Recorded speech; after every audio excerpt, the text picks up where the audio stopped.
writes about Black issues that are going on across the country. His Twitter is a source of inspiration and messages of empowerment. Zellie Imani Thomas is an educator and teacher in New Jersey, in Paterson, New Jersey. So let's give a round of applause as he makes his way to the stage and blesses us with his words of wisdom.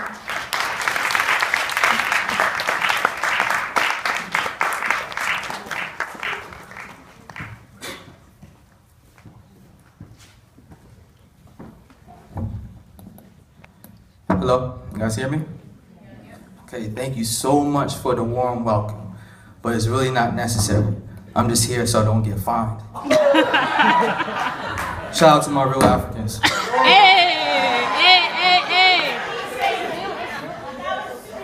Okay. Now, again, I'd like to really send a thank you to the NYU family for extending the invitation for me to be here tonight. I think it's very important that we use this opportunity to start to uncover and celebrate and uplift Black history, Black culture, and Black awareness, and really what it means to be Black. That's the essential question for tonight. What exactly does it mean to be Black?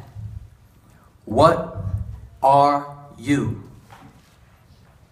What are you? I stumbled and stuttered many years through my adolescence trying to come up with an answer to this very question that many of us throughout the African diaspora has probably faced. Many of you probably have even faced it as well. What are you?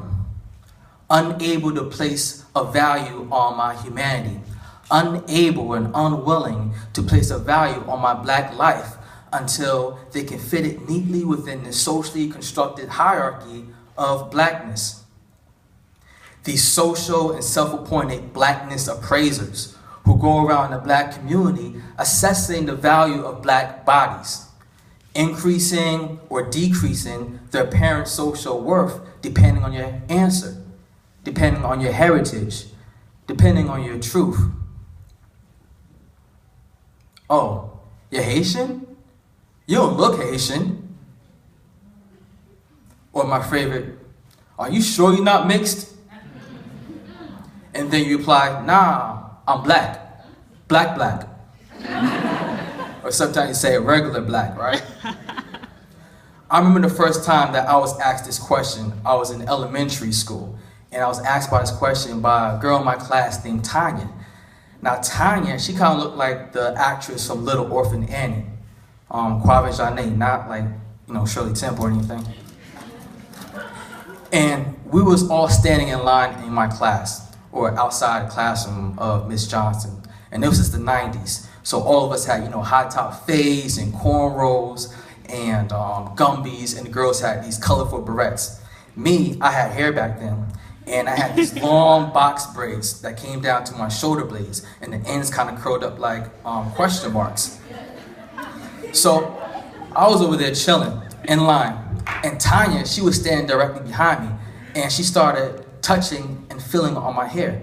And I felt her hands in my hair rubbing my braids. After a few awkward moments of this, I kind of turned around because, girls, ilk. And I turned around and looked at her, and when I looked at her, she asked me, "What are you? What are you?" Confused at first, I looked at her and said, "What do you mean?" She threw back the same question as before and said, "What are you?" "I'm Black." "That's it?" "Yeah." "Are you sure? Are you sure?" See, it was impossible for Tanya to kind of realize or understand my answer.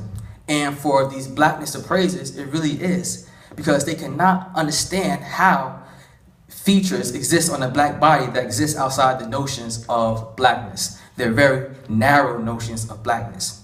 See, this wasn't just an innocent question, but it was a violent mechanism wrapped in anti-Blackness. Tanya wasn't asking me this question to satisfy her childlike curiosity.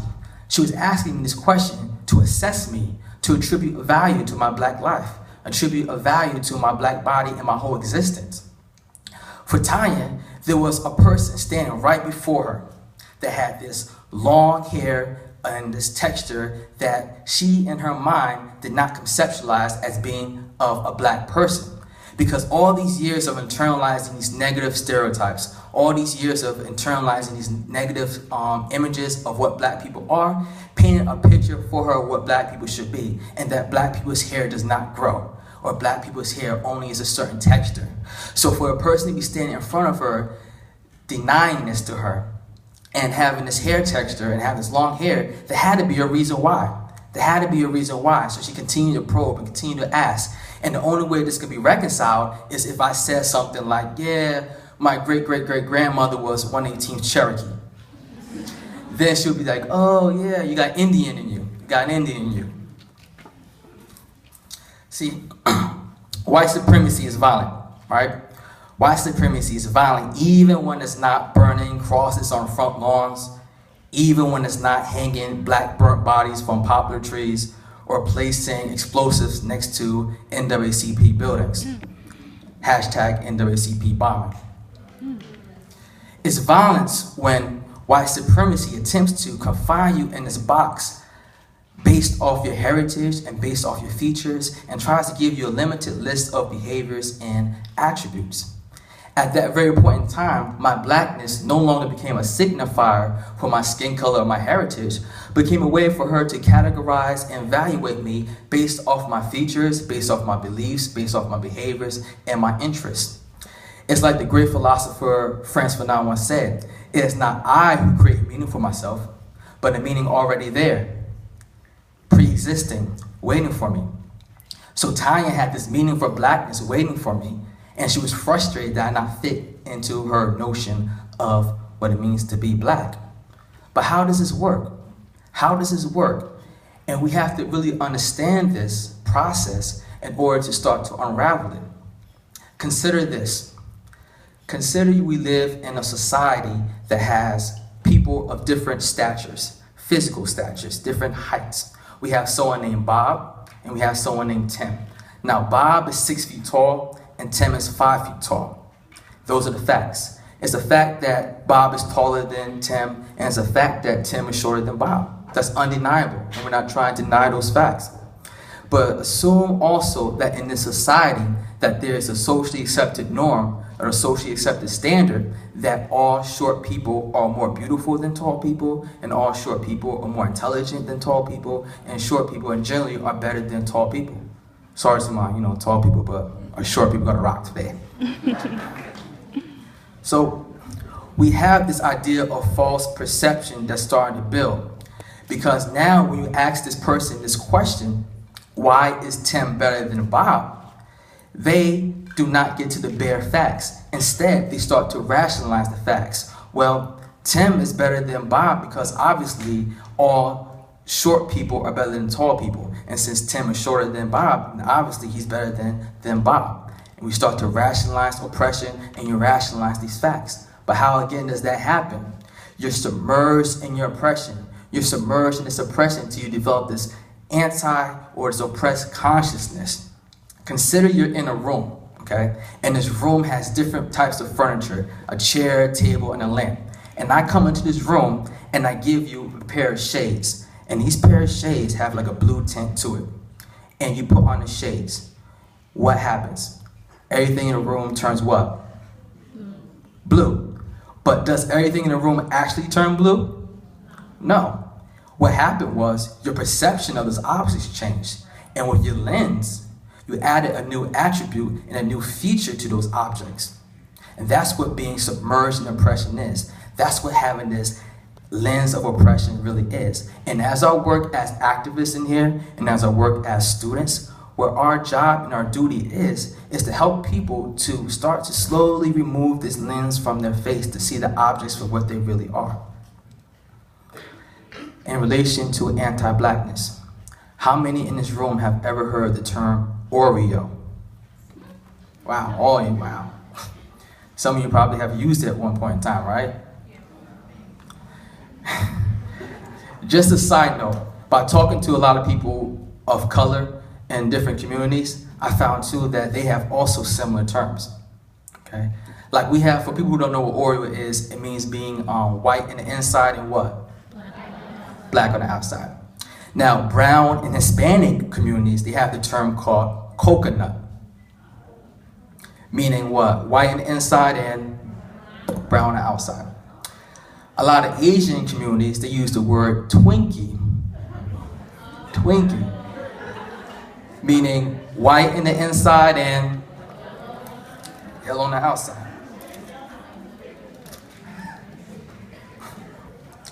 The last one really shocked me. Native American communities and indigenous communities also have a term. The term is called apple. Apple. White in the inside and red on the outside. Now, one day I was in my classroom teaching a lesson on poetry. And the lesson was going fantastic, right? It was going fantastic. The kids, they was engaged, they was raising their hands, and I was calling on them, yeah.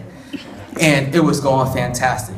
And we got to a point in the lesson where someone had to read a passage. And the way that I teach, because I grew up in urban districts, I hate to call on students. I'd rather a student volunteer, because not all students like to read. Some students are shy, some students are not the best readers. So I like to call on students.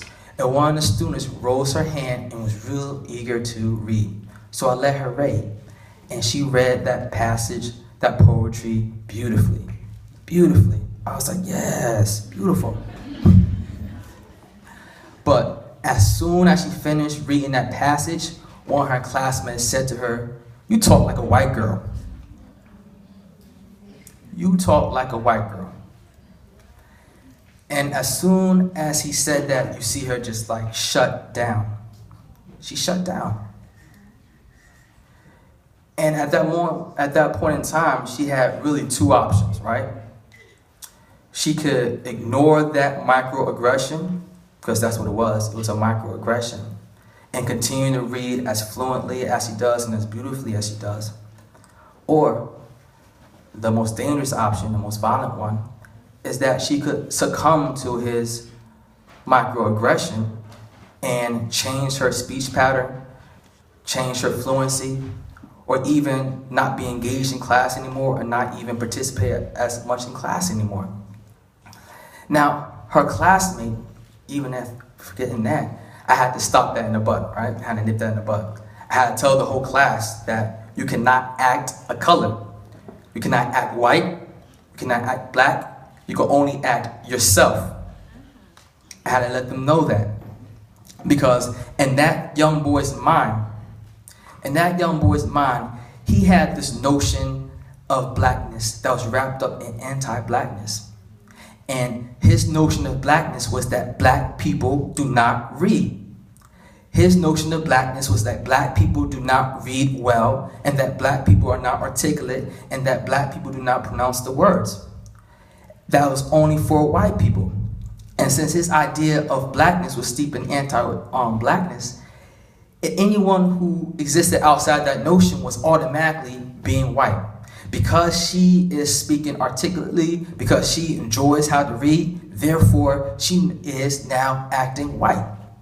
She's now acting white. But like I said before, you cannot act a color. Just because someone likes to play hockey, or likes to play tennis, or likes to listen to alternative music, does not mean they're white. A black person who doesn't know how to dance and is very, left sharp when they dance, or someone who doesn't know how to play basketball is no less black. Someone who doesn't know how to play spades is no less black. But I don't see some people frowning like that. So you're no less black for those type of behaviors. No less black. See, we have these socially constructed hierarchies of blackness, right? These socially constructed hierarchies of blackness that are dehumanizing. They're very dehumanizing in nature, and they're robbing us of our ability to live a full human life. Imagine you live in, or not live in a room, but in a room. Or imagine a room that's dominated by white supremacy. And what that room will look like is a large white room that has white walls, white ceilings, and white floor. And in this room is littered with all these different types of boxes. And these boxes are labeled brown, black, African, Asian, so on and so forth. And this room has security guards in it. Inside those boxes are different attributes and different behaviors and different features. And you exist inside that box. And every time that you try to get outside that box and maybe go into a different box or get onto the floor of this white floor, the security guards rush over to you to prevent you from getting out. The security guards violently grab you, violently try to constrain you, and violently try to put you back into the box. And we have this in our own communities, don't we? We have people in our communities who constantly try to police us, constantly try to put us back in our place. That, wait, black people don't skydive, black people don't hike, black people don't go camping. What are you doing? They constantly try to police us, constantly try to confine us into this narrow notion of what blackness is.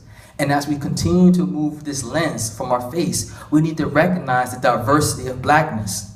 We have to start to deconstruct and dismantle these boxes that are confining us and restricting us and limiting us from living a full human life. That is the essential nature of what our work as black liberators is, to dismantle this work, dismantle this, and recognize the diversity of blackness. That our blackness is vibrant, our blackness is beautiful, and our blackness is colorful, and our blackness has to be inclusive. Our blackness has to include trans people, our blackness has to include queer folk, it has to include disabled folk. Right? You guys with me on this? So we have to have this real inclusive notion of blackness, that there's no right way to do black and there's no wrong way to do black. There's no legitimate way to be black. You living yourself as a black person is living the black experience. You're not acting white by doing a particular act. You're not a black person and once you jump into the water, you hop out Michael Phelps. It doesn't work like that. Me as a black person who I enjoy golf, if I'm golfing, I'm not acting white. I'm being black. And in that aspect, in that moment, I'm actually redefining what it means to be black. I'm reclaiming my blackness. I'm